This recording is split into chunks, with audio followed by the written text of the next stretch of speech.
Erzenuka i arrestuar gjatë aksionit të forcave Renea në Fusharës është paraqitur mëngjesin e së mërkurës në urgjencën e Spitalit Rajonal të Shkodrës për mjekimin e një plage në këmbë. Pas dorëzimit, autoritetet konstatuan se Uka ishte i plagosur dhe në masa të rrepta sigurie u shoqërua drejt spitalit për trajtim mjekësor. Ndërkohë si Uka ashtu edhe Julian Cumraku vijojnë të qëndrojnë në paraburgimin e drejtorisë vendore të policisë së Shkodrës në pritje të seancës gjyqësore. Deri më tani të dy të arrestuarit nuk kanë dhënë asnjë deklarat përpara grupit hetimor, qoftë përpara oficerëve gjyqësor dhe atyre të antiterrorit. Ata i kanë cilësuar këta të fundit si shejtan, ndërsa kanë pohuar se mund të japin llogari dhe të gjykohen vetëm nga Zoti. Burimet bëjnë me dije se Erzenuka dhe shoku i tij Julian Cumraku, të cilët u arrestuan pas dyshimeve se po përgatisnin sulm terrorist, janë ndihmuar edhe nga një person i tretë.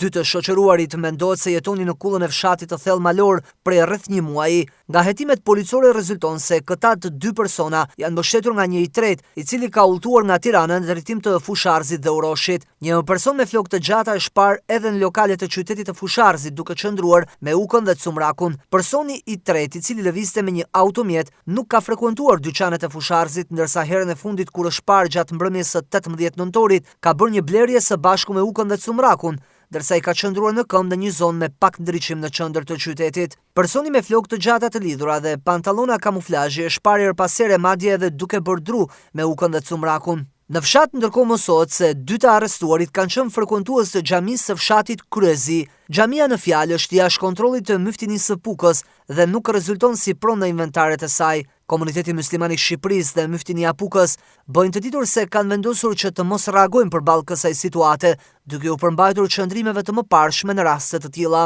Pas dorëzimit të personave në fjalë, kontrolli brenda banesës nga Renea dhe forcat policore zbuloi një arsenal luftarak, 4 armë automatike, një pistolet, 17 granata dore defensive, 2000 fishek, kapsola detonatore elektrike, fitil zjarrpërcjellës, 2 gëshoja e të tjerë. Në mur mes armëve ishte i vendosur edhe një flamur i organizatës terroriste ISIS. Prokuroria e Shkodrës po i heton Ukën dhe Cumrakun për nxitje, thirrje publike dhe propagandë për kryer veprave terroriste, prodhimi i armëve luftarake, kundërshtim i punojësve të policisë së rendit publik, mbajtje pa armëve shpërthyese dhe municionit.